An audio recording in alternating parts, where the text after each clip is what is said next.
double your failure rate. Double your failure rate. Why? It's because, let me put this down. It's because if you look at the life stories of successful men and women, if you look at the life story of a person like Thomas Edison, one of the greatest failures in history. Thomas Edison, in the course of his lifetime, patented 1,052 devices at the U.S. Patent Office. Over 1,000 of those devices were actually turned into commercial products that made enormous amounts of money. Watson, or Edison, was also the greatest failure in the history of invention. He failed 17,000 times to come up with a plant that from which natural latex could be drawn. He failed thousands of times in other experiments. He failed over 11,000 times in his attempt to come up with a filament for the electric light bulb. After he had failed 5,000 times, and it was in the newspaper, it was called Edison's Folly, this attempt to somehow light the world with an incandescent light bulb. Everybody knew the world, people were supposed to light their way through the world with a kerosene lantern.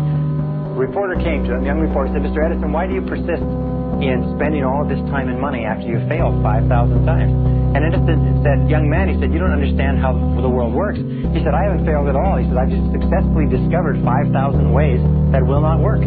He said, "That puts me just 5,000 ways closer to the way that will work." It was over 11,000 experiments before he found the tungsten or the carbon impregnated filament that lit the first electric light bulb and changed the world.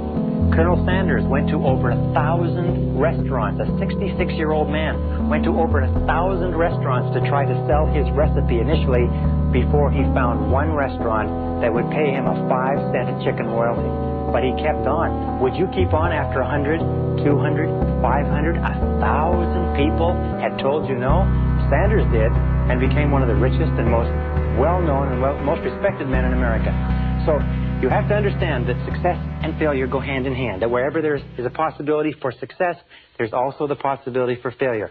There is nothing wrong with failing as long as you learn from every lesson. And remember, if you have a certain number of failures that you have to go through in order to learn the lessons and gain the experience in order to achieve your great success, the sooner you do it, the faster you get on with it, the more mistakes you make, the more times you fall on your face and pick yourself up and learn from it, the faster you're going to achieve what you're capable of achieving.